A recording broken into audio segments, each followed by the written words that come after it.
fez um projeto na Amazônia, recentemente. Você faz outras coisas, né? Vou contar um pouquinho, então. Meu nome é Carolina, né? Eu tenho 26 anos, né? Eu comecei a vir aqui na obra no final do ano passado de uma forma muito doida. Eu caí aqui, mas enfim. Eu sou engenheira química.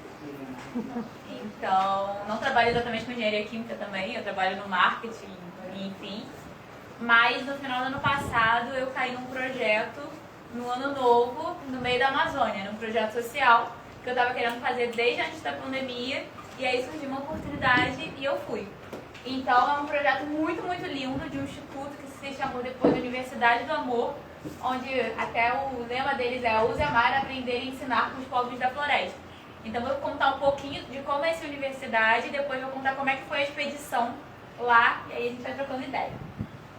Aí eu trouxe até um videozinho deles para vocês entenderem um pouco melhor. O amor, trabalho e humildade no Jardim de Deus, a nossa Amazônia.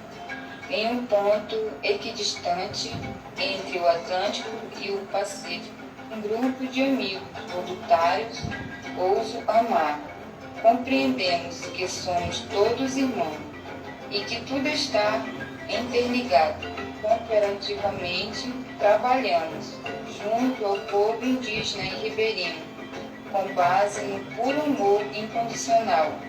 Compreendemos que toda ação purifica nosso interior e assim utilizamos a meditação para obter lucidez neste maravilhoso processo que significa a nossa existência. Queremos transformar nossa forma de ver e atuar num mundo baseado na cultura tradicional indígena, onde não existe egoísmo, vaidade pessoal, e assim a verdadeira cooperação coletiva de evolução conjunta. Atenda ao chamado. Vem aprender, ensinar no coração da floresta amazônica, ousando amar.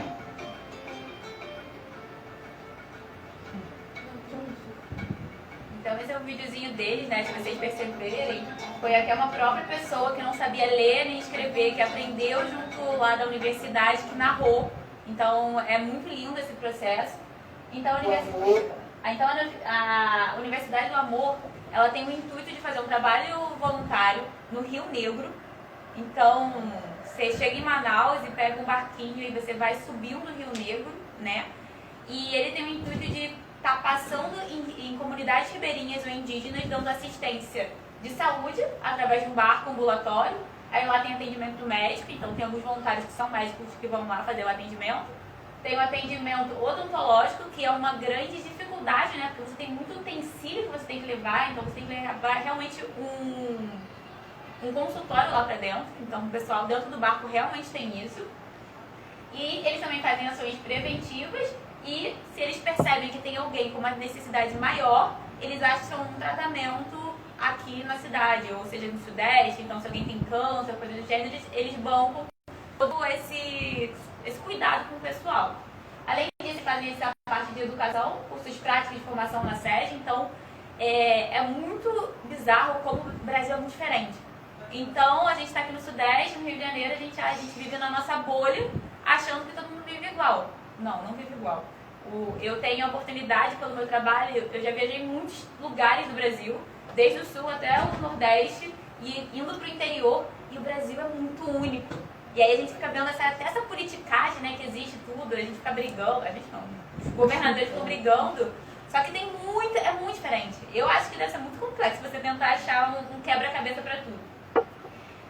Então o pessoal lá não tem oportunidade realmente, você acha, até o pobre daqui você vê que tem mais oportunidade de receber auxílio do que lá. Por exemplo, eu separei minhas roupas para doar. E aí eu peguei e separei assim, uma sacola pra doar aqui no Rio e outra sacola eu falei, vou mandar pra Amazônia. Tá lá no meu quarto, eu falei, gente, como é que eu vou mandar pra Amazônia? Aí eu falei, até o Sedex vai dar R$500. Falei, muito caro, né, só pra doação. Aí, tipo, é muito difícil, porque não tem nem rodovia que chega até Manaus. Então você chega em Manaus, que é uma cidade, né, e você não tem várias marcas porque não chega produto, não tem que ir de barco. É literalmente barco, um meio de promoção lá, então é bem diferente. E além disso, eles têm essa parte de trabalho, que é o apoio aos pequenos negócios, projetos e tudo mais. Então as pessoas lá não têm um mindset. Você chega numa comunidade, as pessoas não trabalham, elas vivem de Bolsa Família, eles ganham R$300 por mês, é isso. Plantam uma batinha lá e ficam na rede o dia inteiro. Então é muito difícil você falar para uma pessoa trabalhar se ela nunca teve uma referência do que é trabalho. A gente tem uma grande diferença, né? Mas a gente chegou em casa e nosso pai ia o quê? Trabalhar. Então você cresceu sabendo, tem que estudar para trabalhar. Lá eles não têm isso, então até quando você chega lá você fica meio nervoso, porque você quer ajudar todo mundo, mas você entende que você não vai conseguir ajudar. Porque tem que ser uma mudança de mindset, deve ser anos. Se eu quiser ajudar uma pessoa de 10 anos lá, vai ser muito difícil. Como é que eu vou ajudar uma criança de 10 anos que não tem referência de nada, não tem atividade econômica lá? É meio sem... dá aflito no coração. Mas enfim, o pessoal lá trabalha, tipo, incentivando realmente esse empreendedorismo.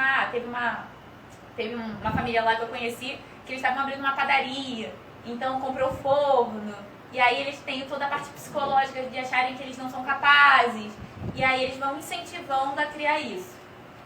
Aí eles dão todo esse apoio gerencial, porque eles entendem que muitas vezes as pessoas não sabem como gerir um próprio negócio, e essa parte de desenvolvimento humano e inserção social. Então eles ainda estão tentando se inserir, né? E aí como é que funciona a expedição? É uma expedição do amor de 9 dias. Então a proposta do ambulatório, onde ele vai indo pelo Rio Negro e ele vai parando em cada comunidade, e 4 dias na Universidade do Amor, que é bem no centro da floresta. Então é isso, todos os dias sem celular, e você fala, não tem conexão nenhuma e vai, vamos lá. E aí aqui eu vou contar um pouquinho da história, de como eu fui parar lá.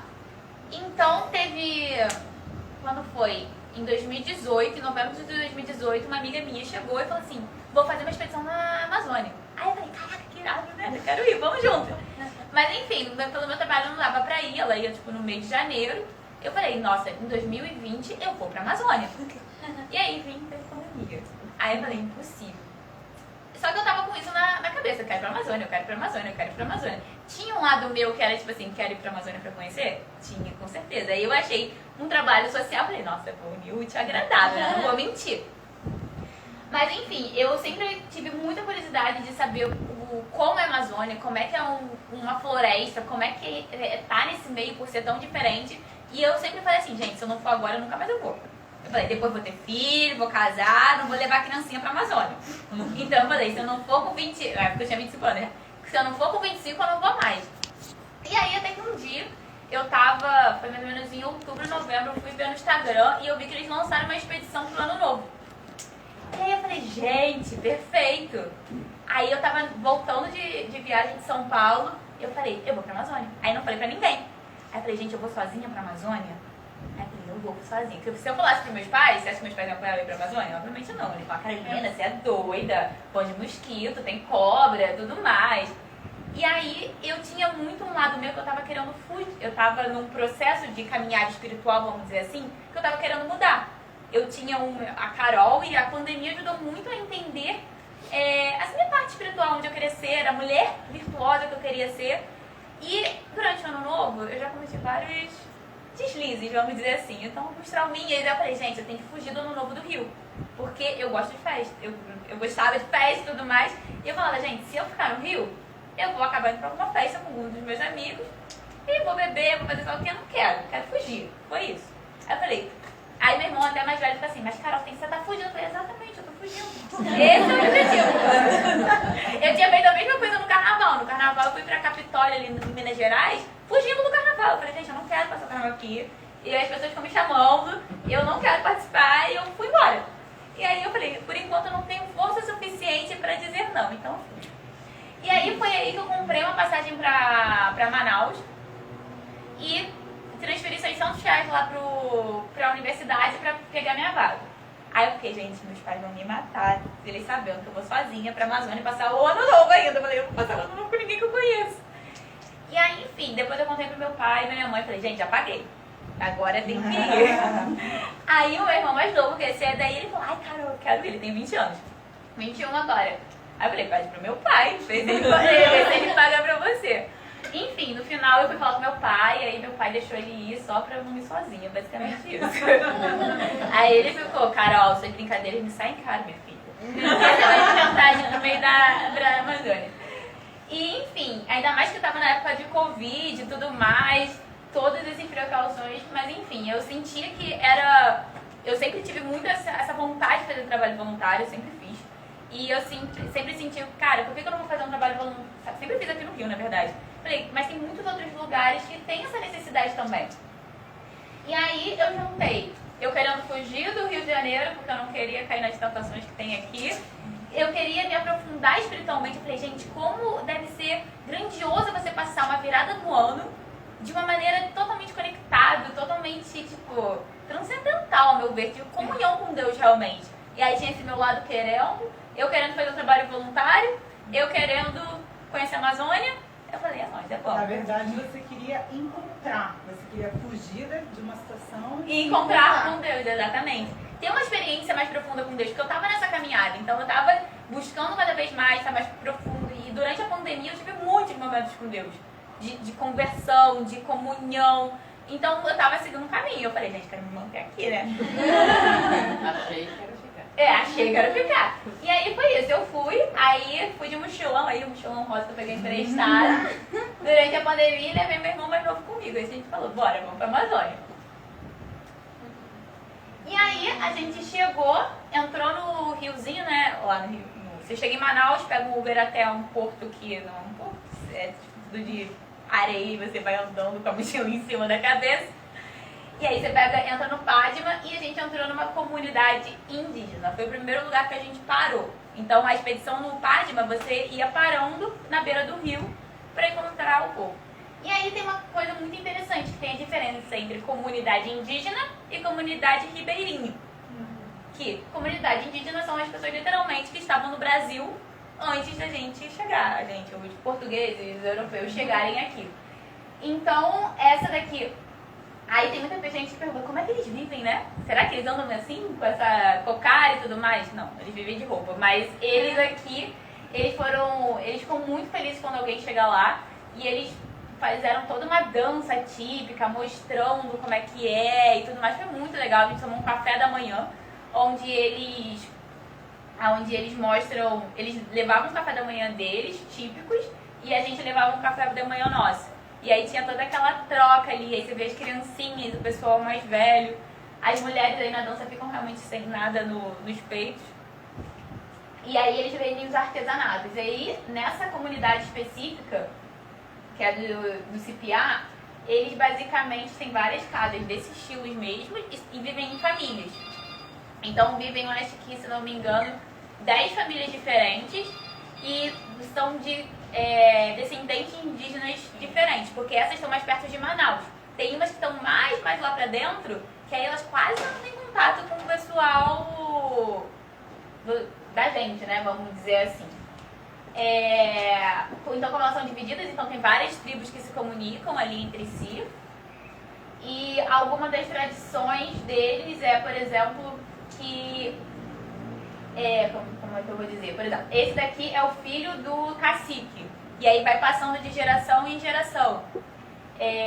Uma coisa muito curiosa, eles têm uma arcada dentária linda. É porque eu fiquei no dentista, bem na face deles.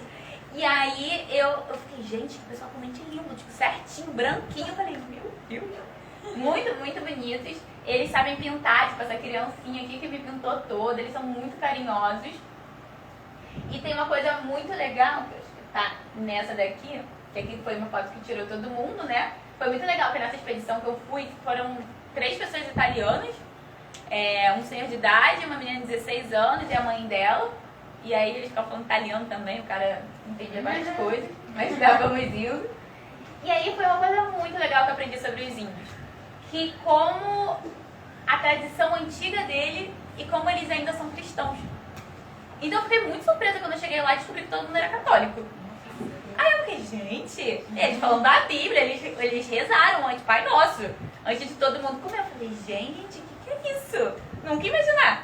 Então todos eles foram catequizados, né, basicamente, mas eles têm ainda uma ligação muito grande com a tradição antiga deles, né? Eles estão muito, muito mais tempo. E eles conseguem viver com isso, eles conseguem explicar. Eles falam que tem o antes de Jesus, de tudo, que eles falam muito da natureza, da terra, do ar, de como está tudo sincronizado. E depois que Jesus veio, que salvou o mundo.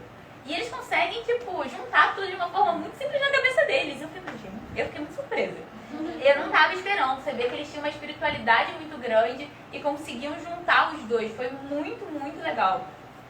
E eles têm muitas histórias que eles falam que só podem ser contadas dentro da... Tem histórias que só podem ser contadas dentro da floresta e tem histórias que só podem ser contadas, tipo assim, no rio. E aí eles iam revelando ao longo, porque tinha um índio específico, que era o Silvio, que ele ficava com a gente dentro da expedição e ele ia contando as coisas. Então a gente ouvia a história do Boto. Vocês sabem qual é a história do Boto? Que ele pegou e aí tinha as meninas que chegaram lá no... Tipo assim, que, sei lá, se eram estupradas exatamente, ficavam grávidas de pessoas e aí ninguém sabia quem era o pai, e aí quem era o pai? O Boto, que era aquele animal. E aí todo mundo, aí falavam que se realmente era filho do Boto, a criança não passava de 10 anos. Aí tinha uns que passavam e falavam, viu, não é filho do Boto. E aí eles justificavam nisso. Então tem várias lendas realmente que estavam ali, que é bem interessante. Aí depois que a gente chegou, a gente foi para as comunidades ribeirinhas. Que aí são quem? São as pessoas que vieram do Nordeste, entraram para o Norte e eles não são necessariamente descendentes de índios. Pode ser miscigenado, pode ser misturado, coisa do gênero. E aí você vê que a carinha já é diferente. Isso daqui era bem tipo de frente pro... Tipo, cheguei no barco, essa é a entrada da comunidade. Então já tem casinha, o pessoal, todo mundo é meio viciado já em celular, mas ninguém tem internet.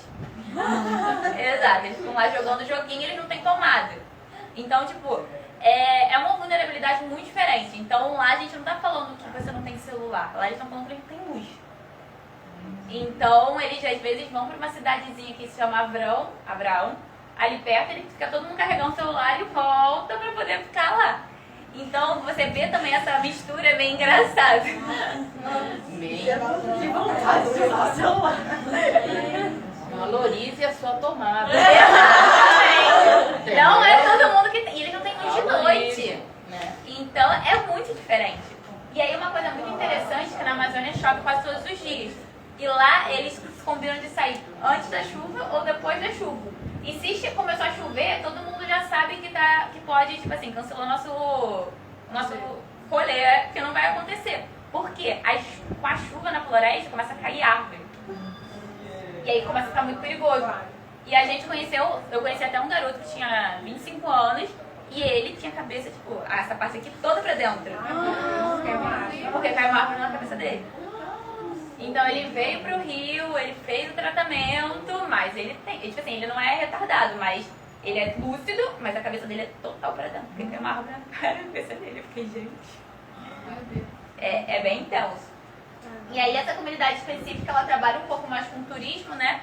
Então chega às vezes uns turistas, vão lá, dão um rolê pela comunidade, mas você vê que as crianças ainda têm muito contato, tipo assim, essa é uma árvore maior. Ela subia assim, tipo, tranquila. Eu falei, gente, não consigo subir no pezinho ali. Mas é muito legal. Aí uma coisa muito engraçada, que essa criança especificamente, você via ela, tinha uns 4 anos de idade, ela com um facão, cortando o negócio assim, na tranquilidade. Eu falei, gente, essa cena não tá combinando. Tá perigoso. E ela, tipo, tranquilona, fazendo lá uma ação lá da comunidade. Então, né, o que são essas comunidades? Então, aqui era uma comunidade um pouco maior, que tinham 300 casas, e só tem casa lá, não tem mais nada. Então, também tinha um lugar lá que tinha internet, que alguém tinha um Wi-Fi, assim, mas bem remoto, mas você começa a perceber a fragilidade por não ter nenhuma atividade econômica. Aí, nesse dia, eu fiquei meio mal, eu fiquei tipo assim, gente, tá tudo errado, o que eu posso fazer pra ajudar? Vamos criar uma escola, vamos criar tipo assim, pra fazer girar a roda, né? E aí foi muito o que lá, tipo, de noite, quando a gente chegava no final do dia, a gente chegava numa roda e todo mundo contava o que se sentia, qual foi a vivência e tudo mais, e tinha toda essa troca. E aí eu parei nisso. E aí falaram sobre a vulnerabilidade. Que essas pessoas, elas vivem numa vulnerabilidade. E o problema é que elas estão numa vulnerabilidade permanente. Sendo que vulnerabilidade é um estado, não é pra ser sempre. Então eu te dou uma cesta básica pra você, porque você está nessa vulnerabilidade momentânea. Mas você trabalha para não estar mais nela. E o problema de todas essas comunidades, que é bem, bem triste, que é bem pobre, é que elas vivem sempre assim, dependendo de Bolsa Família e cesta básica. Então as crianças, elas ficam pedindo, e a gente leva um plano de doação, obviamente, e ela fica, me dá mais um, posso levar um edredom pro meu irmão? E aí tem toda uma regra, eles ficam, tipo, eles não têm vergonha de pedir. E eles pedem, tipo assim, posso ver seu celular, posso ver sei lá o quê? Então a gente até falava, não pra não mexer no celular, tentar não ficar tirando tanta foto, porque, tipo, isso tudo deixava o pessoal meio que querendo, né? E aí aconteceu até uma situação chata que depois o pessoal que organizava brigou com um italiano, que o italiano mostrou, sei lá, um carro muito, muito caro que ele tinha na Itália. Pra alguém lá, eu falei, gente, não faz isso. Totalmente sem noção. Totalmente sem noção. Ele levou uma bronca depois. Bem feio. Mas enfim. Mas aí eles viviam do que assim? Não tinha serviços, assim? Não sei. Alguém que conserta alguma coisa? Vem nada disso. Cara, lá tem um problema Não muito. tem energia, né? Não tem, tipo assim, lá o que o povo faz? Eles acordam e vai pescar. Ou vai plantar alguma coisa. Mas se você. Eu passei em todas as casas pra gritar que estava tendo médico, né? E aí você viu, o pessoal era tipo 3 da tarde, eles estavam deitados na rede, tinha uma caixinha de música, tinha uns que estavam ouvindo música e não estavam fazendo nada. E aí eles tipo, vão lá, provando o que tem pra comer, é tipo assim, estou vivendo pra comer. E aí tem uns que acabam saindo de lá, mas muitos não sobrevivem à cidade. Porque, imagina, muita calma, é muito diferente. Você vai entrando na floresta, cara, seu estado fica totalmente diferente. E aí chegou no momento que chegou uma médica no meio, tipo assim, no 4º dia. E chegou 2 pessoas, e tava com época de Covid, né? Aí veio um bando de notícia, Covid. Cara, a pessoa tava numa energia, você sentia a vibração dela em A e a gente em B, tipo assim, tava tipo, nada a ver. E aí você vai ficando bem mais calma. Então a pessoa às vezes vem pra cá, vem pra cidade, ela é excluída, ela não tem essa assistência, ela se sente mal. E aí é muito difícil. Então eles falam que é muito difícil o pessoal sair de lá e se sentir bem. Tem muitos pontos que ainda não são resolvidos. E uma coisa muito engraçada que eu achei é como as pessoas, todas eles eram muito espiritualizadas. E todas elas tinham religião, sejam católicas ou evangélicas, então tinha em cada comunidade mais três igrejas. Nunca vi tanta igreja, então tinha uma evangélica, uma católica, outra evangélica de novo. Então tem muitos trabalhos voluntários religiosos que vão e montam igrejinha nessas comunidades. Esse trabalho específico que eu fui, ele não tinha uma religião específica, eles falam que a religião é o amor. E foi muito bizarro que eu não estava esperando nada voltado à espiritualidade, mas, cara, foi muita troca espiritual, porque todas as pessoas que estavam lá no ano novo, elas estavam buscando, tipo, coisas totalmente diferentes. Então foi, tipo assim, muito, muito, muito bizarro. Aí aqui também um pouco mais de como é lá, então aqui você chega por esse riozinho aqui, ó, tá vendo? Esse daqui é um barquinho que você anda pelo rio. E aí aqui é mesmo, mais ou menos a visão. Então tinha esses postes aqui, que algumas casas chegavam na luz, mas se você reparar, olha o estilo da casazinha, tipo, que nem comunidade realmente. E aí eles tomam um banho de rio e é isso. Então essa parada da vulnerabilidade social é bem grande e me impactou muito no primeiro tempo. Só que depois você começa a entender como é que é o seu processo de ajuda. Então que você vai ajudar momentaneamente ali, mas que para você conseguir resolver o mundo, você não vai conseguir. Então que é um trabalho de 30 anos para você conseguir realmente mudar a história. E muitas vezes você vai mudar a história de uma pessoa ou 2 pessoas, isso já funciona. E indo pra essa parte de ajudar, né, eu sempre tive muito de, cara, quero ajudar todo mundo. Tem que fazer um projeto, eu vou impactar, tem que impactar muitas pessoas, e é isso. E esses dias eu tava refletindo, eu falei, cara, se eu conseguir impactar pelo menos, sei lá, 3 pessoas ao meu redor, que sejam da minha família, já tá bom demais. E aí de pouquinho em pouquinho é como se fosse uma rede realmente, né? O Covid não se espalha dessa forma. A gente também, se a gente vai espalhando de pouquinho em pouquinho, a gente consegue fazer uma rede do amor, vamos dizer assim. Então a gente tem que fazer cada um a sua parte. Você falou que eles tomavam banho de rio, eles não tinham também água encanada? Não, tem água que vem do rio. Mas tipo, saneamento básico, eles fazem cocô, tipo, no lugar ali, ou tem uma privadinha fake de buraco e fica lá, né? Eles tiram e jogam. Então até falam que às vezes não é tão bom pegar, tipo, tem alguns lugares do Rio que não é muito bom, que é onde eles jogam a fossa. Mas tipo assim, por exemplo, no barco a gente tinha banho, tinha um chuveirinho, mas eles puxavam a água do rio. Mas o rio é maravilhoso. Mas Você tomou vacina pra ir pra lá? Não. Nem de febre Ah, eu tinha de febre amarela. Mas eu já tinha tomado. Ah, uma coisa, Covid, né? Porque a gente tava na época do Covid. Como é que foi? Lá eles não estavam muito preocupados com o Covid, não.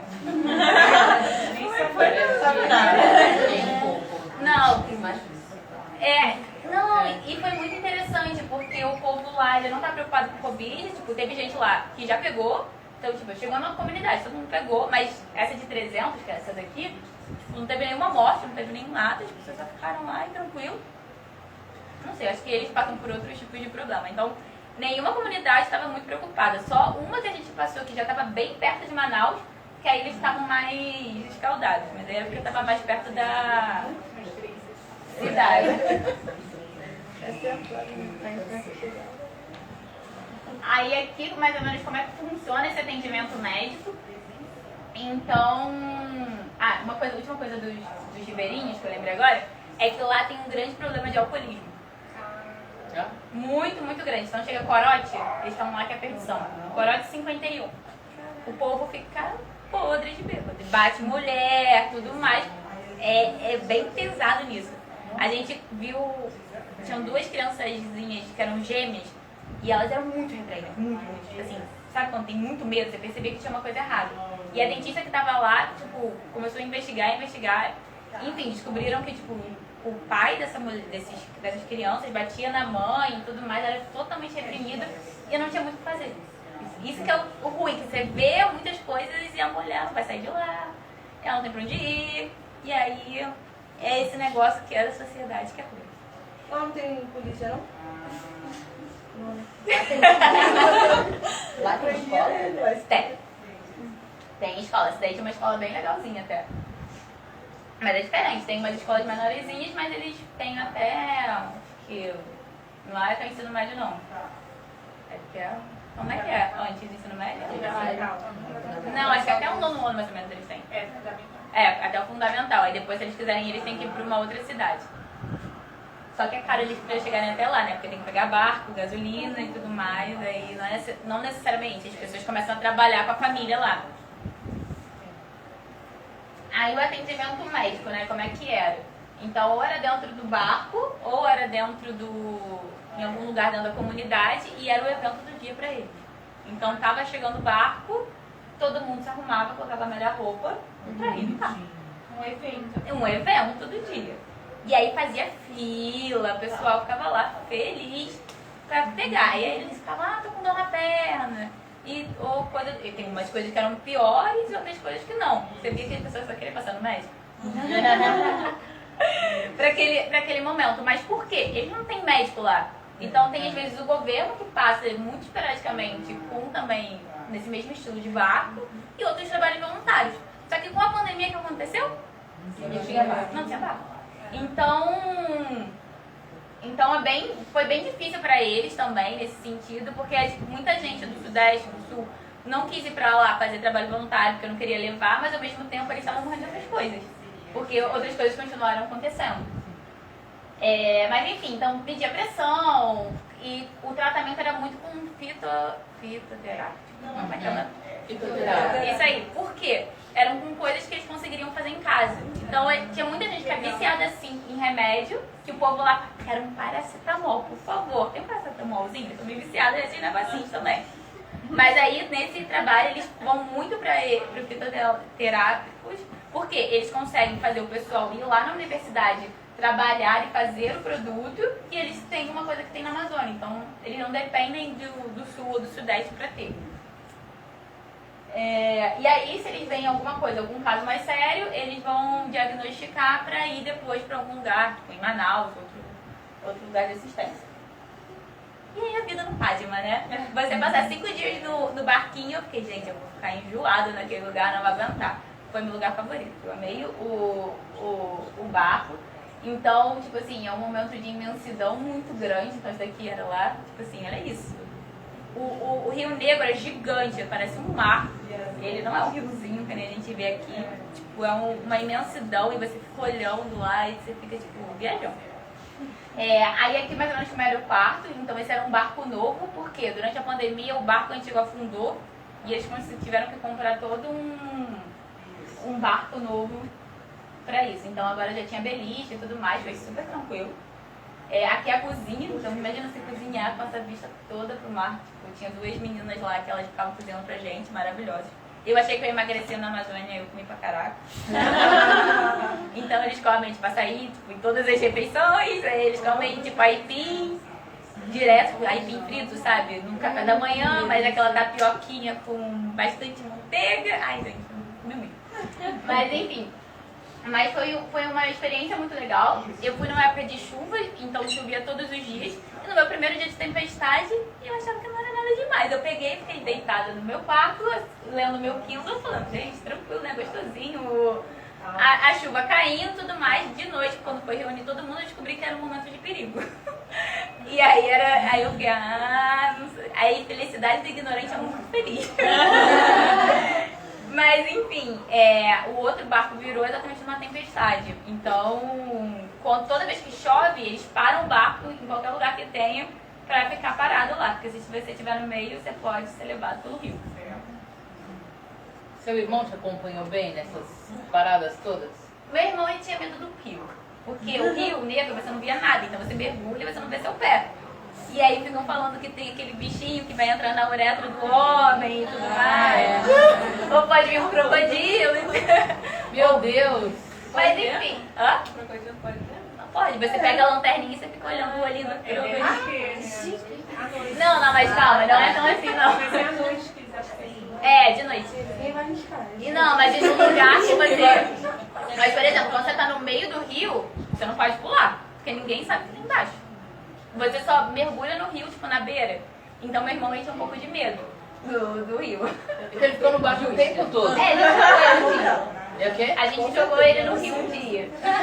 No meio, bem lá no meio, né? Porque era pra tomar banho, mas ele ficou nervoso. Aí eu peguei uma plantinha e fiz assim, ai Carol, pelo amor de Deus, não faz isso é sacanagem. Mas enfim, o meu irmão foi muito louco, porque tipo, eu não esperava que eu tava tipo nessa minha onda espiritual e tudo mais, mas eu não tava esperando que meu irmão de 20 anos, ele estaria nesse mesmo momento, vamos dizer assim. E eu acho que ele se abriu o olho pra muita coisa. Então, tipo, sabe muita coisa que você fala, mas o irmão mais novo não escuta, o filho não escuta, né? Vamos dizer assim. E quando chega outra pessoa e fala, e a pessoa escuta, eu falei, gente, ele precisa ouvir isso. mas enfim, eu vi ele tendo, tipo, várias conversas e mudanças de cabeça iguais. E a gente, tipo, eu e ele, a gente se aproximou muito nesse momento amazônico da vida. Eu falo, tem que ser mais momento amazônico, Lucas. A gente, inclusive, vai fazer um reencontro agora com o pessoal da Amazônia, no final de semana que vem. Mas foi muito legal. Como eu falei, as pessoas estavam todas no mesmo clima, então era, tipo, 9 dias também, ninguém podia beber nada de nenhuma coisa. Então, tipo, era uma paz muito grande. O ano novo foi, tipo assim, transcendental. Acho que foi o melhor ano novo que eu passei na minha vida. Juro. Eu acho que nem tem coisa aqui, mas eu vou contar como é que foi. No ano novo, a gente já tava na floresta. E aí eles falaram, vocês vão passar o ano novo numa floresta não, numa praia deserta. Aí eu falei, mó legal. Aí a gente preparou a janta e levou pro barco. E aí o barco levou a gente pra uma prainha. Aí quando a gente tava indo, eu falei, gente, tá pegando fogo. Você olhou assim, você olha, o barco tá aqui tá o rio, né? E aqui tem mata. Aí a gente olhou, tava muito laranja. A gente falou, gente, tá pegando fogo, mata, sei lá. Eu vou ficar falando. Aí quando a gente vê, não era fogo, era uma lua cheia, nascendo. E antes disso a gente olhou pro céu, tava tipo assim, todo estrelado. Tipo, muito. Eu nunca vi um céu tão estrelado. Aí a gente olhou, tava nascendo a lua assim. Aí eu falei, gente, você sabe, começou todo mundo a cantar, música no violão e tudo mais. E aí ela foi nascendo. Aí ela foi espelhando toda no Rio Negro. E aí, lindo! Cara, foi maravilhoso. E eu não consegui tirar foto. Não tem, porque... Não, eu tenho uma foto minha com a Lu, mas a Lu não tá mostrando como é que era. E aí ela foi nascendo, até que chegou o momento lá que a gente chegou na prainha. Aí a lua tava gigante, que tava a lua cheia no ano novo. Aí os índios lá fizeram uma fogueira, aí todo mundo começou a cantar e tudo mais. Aí depois a gente voltou pro barco pra comer. E aí na hora do ano novo, normalmente aqui a gente faz o quê? Começa a gritar e tudo mais. E lá foi muito legal que eles proporam de fazer um momento de gratidão pelo ano que tava vindo. Eu pedi uma coisa, então tipo assim, deu meia-noite, todo mundo começou a agradecer uma coisa que era grata e pedindo uma coisa pro ano. Então foi um momento muito, muito lindo. Foi muito legal. Então foi mágico. E os índios estavam dentro do barco também? Só tinha um índio com a gente, que era o Silvio que já tava. Os outros a gente não passou. Passou só o pessoal da expedição mesmo. Quantos eram no total? 19. Então tem 3 italianos e o resto é do Rio. Aí tinha do Rio, aí tinha de São Paulo, Pernambuco. Aí tinha outro de Manaus. Tinha 2 pessoas de Manaus. E aí aqui é a floresta, né? Então você chegou, esses primeiros dias foram no barco e a gente chegou na floresta, que era a Universidade do Amor. Então era literalmente uma floresta, uma universidade toda de madeira linda e que dava pra essa vista. Aqui maravilhosa. Aqui, e aí que dá pra ver como o Rio Negro é largo, né? Olha só. É muito, muito grande. E aí aqui era de cima que tinha um... Como é que é aquele lugar que você para pra olhar um lugar? Mirante. Um mirante que eles fizeram assim, todo de madeira no alto pra ver. E aí foi muito lindo. E aí a gente entrou literalmente na floresta. E teve um dia que a gente falou, vamos entrar na floresta com índio. E cara, dá pra eu... Uma que tem muito mosquito nessa parte. Antes disso não tem muito mosquito, é lenda. Quase não foi picado. Mas quando você entra aí dentro, tem muito mosquito. Tinha tipo nuvens de mosquito. Mas aí você foi, repelente? Não, eu passei, eu comprei aquele Exposes, que é o que falavam que ia, a gente passou, que os índios passam, nada funcionou. Fiquei toda picada aqui nas costas. Mas eles devem ter olhado pra você e falado, Não, foi tipo isso. Churrasco. Quando olharam pra minhas costas falando que eu tava com essa blusinha assim, ó, esse ladinho aqui foi. Não, dá tempo, tá no finalzinho. Aí a gente entrou na floresta.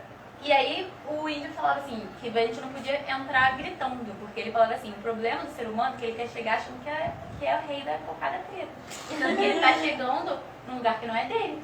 Então ele mandava a gente ficar bem em silêncio pra ouvir a floresta, e você começa a realmente escutar. E tinha um pássaro lá que ele fazia o barulho, que era, segundo o índio falou, ele avisava que tinha um humano chegando para os animais se esconderem.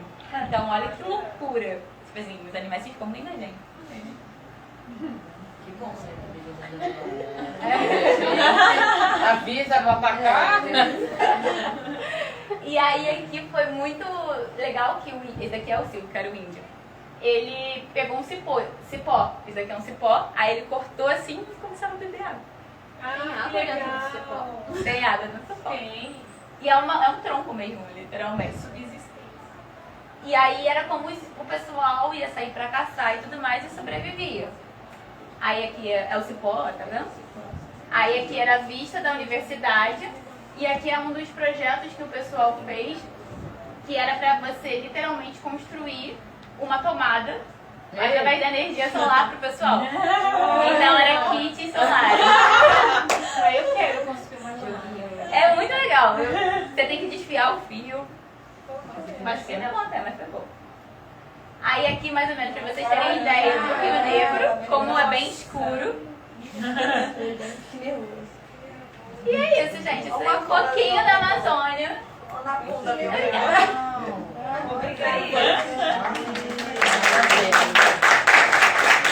Consegui resumir bastante, né? E você pretende voltar? Ai, eu quero super voltar. Preciso. E tem uma coisa muito legal que falavam lá, né? Eles falavam assim, gente, se o mundo tiver um caos e você olhar pra natureza e a natureza estiver calma, fica tranquilo que não tá um caos. Vocês que estão fazendo um caos. E Covid, né? Nossa. E agora você olha tipo, pra natureza, a natureza tá... Você entra, você escuta o passarinho cantando. Eles não estão preocupados. Aí toda vez eu paro pra pensar nisso. E por isso que eu gosto muito de natureza. Eu preciso... Eu A acordo gente tem que cedo. estar perto da natureza. Então, comprar uma samambaia. E 2 assim em casa e pronto. Né? Gente, olha só, aproveitando que está todo mundo aqui, como vocês, algumas perceberam, essa sala aqui, ela está interditada, né? Porque a gente colocou um ar-condicionado, novo e ela vai passar por uma reforma, uma melhorias, pode tirar. Então, a gente vai fazer uma arrumação nos livros daqui, pra gente